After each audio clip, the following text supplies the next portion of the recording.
Nous allons parler dans la prochaine section de régression linéaire à plusieurs variables. Donc, nous avons déjà parlé d'une régression linéaire où il n'y aurait qu'une seule variable. Maintenant, pourquoi aurait-on besoin de faire de la régression avec plus d'une variable? Mais c'est tout simplement que dans la réalité, dans les différents phénomènes qu'on essaie de modéliser, bien souvent, il y a plus qu'une variable indépendante qui va influencer la variable dépendante. Donc, je vais l'illustrer ici avec un exemple qui va être quand même, qui va peut-être vous paraître assez simple, qui va se rapprocher de ma réalité d'ailleurs. Donc, on regarde ici le temps de correction que ça prend pour un enseignant euh, en tenant compte à la fois donc, du nombre de travaux et du nombre d'examens qu'il y a à corriger à chaque semaine. Déjà, logiquement, vous pouvez comprendre que si on tient compte d'une seule variable, bien, c'est sûr qu'on ne risque pas d'arriver à une bonne estimation lorsque vient le temps là, de déterminer le temps de correction, puisque si on oublie soit les travaux ou les examens, ben, on risque de sous-évaluer le temps de correction. Donc, on fait comme si on n'avait pas trop compris la situation, euh, puis on nous demande, dans le fond, d'étudier d'abord, voir si ce serait une bonne idée si le lien entre x1 et y serait assez fort pour faire une régression linéaire simple. Donc, comme on a fait auparavant, on va tracer un nuage de points où on essaie de mettre en relation donc la durée de correction en fonction du nombre de travaux.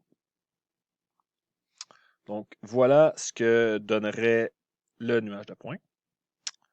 Donc, le nuage de points, là, peut-être que quelqu'un pourrait avoir tendance à me dire, à me faire croire qu'on a ici une droite qui donne une tendance. Encore une fois, on va pouvoir en juger avec un critère quantitatif, là, avec notre coefficient de détermination. Mais il y a quand même quelque chose de louche, là. Juste si on regarde ici, là, qu'est-ce qui se passe?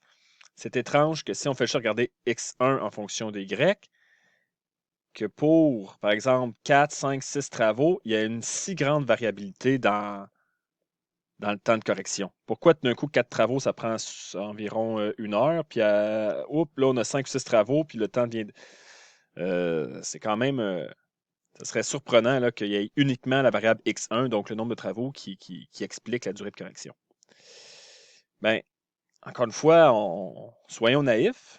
Et puis si on prend notre calculatrice, puis on couple donc x1 et y ensemble et qu'on essaie de trouver l'équation de la droite, bien, la calculatrice, elle, ne nous empêche pas de le faire. Hein. On va obtenir des paramètres A et B. Là, on va être capable de trouver une équation donc, qui ressemblerait à ça. Donc, ce serait la meilleure droite qu'on pourrait tracer afin de modéliser Y en fonction de X1. Mais est-ce que ça, c'est un bon modèle?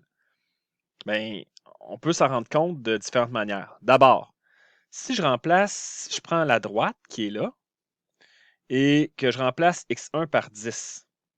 Donc, si j'approxime en remplaçant par 10 ici, on obtient comme valeur 347,39.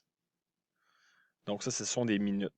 Si on regarde les données expérimentales que nous avons obtenues, est-ce qu'il y a un endroit où on a. Oui, regardez. Donc, ici, on a 10 et expérimentalement, là, donc dans le concret, on a obtenu 560. Si on avait un bon modèle, on s'attendrait à ce que notre estimation soit proche de la même valeur. Là, on est quand même assez loin. Là, hein. On s'écarte de plus de presque 200 minutes. Donc, on suspecte que la droite ne doit pas être un bon modèle. Et une autre façon de le vérifier, c'est calculer le coefficient de détermination. Puis on se rend compte qu'on obtient comme coefficient de détermination là, 0.5031. Donc, encore une fois, la calculatrice nous permet d'y arriver. Donc, sans refaire toute la matière là, de la régression linéaire simple, mais ça nous dirait que 50% environ de la variation du temps de correction, donc de la variable y, est expliquée par la variation de la variable x1. Donc, il y a seulement 50% de la variation. X1 est responsable de 50% de la variation. Ben, est-ce que c'est un bon modèle? Non. Bon, j'ai donné mes réponses ici. Là, on a validé avec des données expérimentales. on a validé avec notre coefficient d'alternation, c'est pas un bon modèle. Ben, c'est pas surprenant. Ben, si on fait juste regarder X1Y, on oublie l'importance de X2, le nombre d'examens. Donc, quand il y a des examens qui s'ajoutent à la correction, bien évidemment que ça va changer le temps de correction. Ce que nous ferons, ce que nous créerons, c'est ce qu'on appelle un plan de régression. Donc, c'est une équation linéaire où, là, j'ai fait un exemple pour 2 variables, mais on pourrait le faire pour autant de variables que notre modèle le demande. Donc, vous voyez, là, c'est encore une fois un modèle linéaire dans le sens où on a une constante A1, A2 devant chacune de nos variables. Il n'y a pas de truc au carré, il n'y a pas d'exposant, de racine, quoi que ce soit. Il y a une ordonnée à l'origine, il y a des pentes, si je pourrais dire, là, des taux de variation pour chacune des variables x1, x2, etc. jusqu'à xn. Il y aura pas. La calculatrice qu'on a, que nous utilisons, n'est pas assez puissante là, pour nous donner. C'est quand même des formules beaucoup plus complexes qu'une régression linéaire simple. L'outil qu'on devrait utiliser là, pour faire des plans de régression, c'est un logiciel comme Excel. Donc, dans Excel, imaginez-vous, on a un tableur, puis on peut rentrer nos différentes variables x1, x2, y, puis on peut demander à Excel de nous faire un calcul pour obtenir notre équation, notre plan de régression qui modélise la situation. Dans le problème précédent, ce que j'ai fait ici, là, je l'ai fait pour Excel. Donc, je veux juste vous rassurer, dans le cadre des examens théoriques, il n'y aura pas de question où vous devrez produire le tableau qui est là. Le tableau va toujours être fourni, mais je vais vous demander d'être capable d'être en mesure de faire une lecture. Donc, Excel nous sort. Donc, évidemment, il y a la partie laboratoire où là, éventuellement, on pourrait vous donner les indications pour y arriver. Mais dans le cadre du cours, là, pour les questions théoriques, vous allez toujours avoir le tableau de fourni, puis vous allez devoir comprendre à partir de là où sont les informations qui nous sont nécessaires. Mais les informations qui nous sont nécessaires sont ici, tout simplement. Donc, c'est quand même assez clair la façon dont ça fonctionne. L'équation du plan de régression, ici, donc le temps de correction Y, on a bien identifié nos variables X1, X2. Donc, nous obtenons donc un coefficient A1 de 15,09 à mettre devant la variable X1. 19,99 arrondi à 2 décimales à mettre devant la variable X2 et une constante de moins 3,40. Donc, A1 et A2, qu'est-ce que ça représente? Bien, A1, dans le fond, c'est le temps de correction. Donc là, vous allez comprendre vraiment le sens du plan de régression. Bien, c'est le temps de correction pour chaque. On avait dit X1 que c'était quoi? C'est les travaux, si je me rappelle bien. Oui, donc pour chaque travail. Alors que A2, c'est le temps de correction moyen, on pourrait dire. Là. Évidemment que ce n'est pas toujours pareil, mais le temps de correction pour chaque examen. Donc, en gros, on suppose que si on additionne le nombre d'examens fois le nombre de travail fois le temps que ça prend pour chaque travail, plus, dans le fond, si on multiplie, pardon, le temps de correction par le nombre de travail, le temps de correction pour les examens fois le nombre d'examens, bien, ça nous donne quelque chose qui nous se rapproche de la correction totale. Pourquoi il y aurait un moins 3,40? Bien, on pourrait supposer, par exemple, qu'il y a toujours peut-être une efficacité là, qui fait en sorte qu'on baisse en gros le temps de correction quand on en corrige plusieurs. Là. Mais dans le fond, là, ici, c'est juste pour donner un aperçu là, de ce que représente un plan de régression. Maintenant, ben, qu'est-ce qu'on peut faire avec ça? Des estimations. Donc, si nous avons 22 travaux ici, il ne faut pas se tromper, c'est X1. Donc, on remplace X1 par 22 et nous remplaçons X2 par 10. Donc, on sort notre calculatrice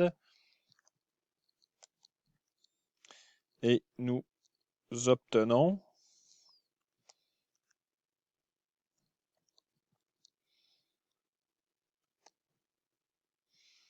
528,48 minutes. Donc, on fait une estimation. C'est vraiment la même chose, le même principe qu'avec la régression linéaire simple. Par contre, nous avons plus qu'une variable. Donc, nous n'avons pas une droite de régression, mais dans ce cas-ci, un plan de régression. Autre genre de question qu'on pourrait avoir, ben ici, on nous donne le temps de correction total, donc la valeur de la variable y, et on nous mentionne qu'il y a eu 10 travaux à corriger. Et on doit trouver à partir de là la valeur le nombre d'examens, donc la valeur de x2. On rentre ça dans notre plan de régression. Puis, ben, tout ce qu'il nous reste à faire ici, c'est d'isoler notre variable. Donc, on ne se trompe pas dans la priorité de nos opérations. On envoie tout de ce côté-ci. Et par la suite, on peut diviser par 19,99. Il faut vraiment y aller dans cet ordre-là. Je le fais en une seule étape. Là, algébriquement, c'est quand même relativement simple, là, mais assurez-vous de bien comprendre là, pourquoi je divise par 19,99 uniquement à la fin.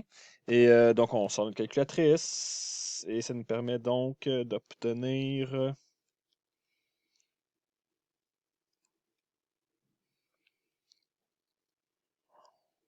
la valeur de 20,64. Bon, 20,64, c'est une approximation, là. Donc, si on avait à faire une phrase dans le contexte, on dirait que si j'arrondis si on veut être sûr d'avoir, disons, excédé le 560, là, donc, on aura un peu plus de 560 minutes de correction avec, donc on a dit 10 travaux, pardon. Et là, je vais aller à l'entier supérieur parce que j'ai dit un peu plus de 560. Donc, et 21 examens. Voilà. Donc, pour la suite des choses, là, nous allons parler du coefficient de corrélation, coefficient de détermination, qui existe aussi pour la régression multiple. Donc, mon prochain exemple va en faire l'illustration et ça sera fait dans la prochaine vidéo.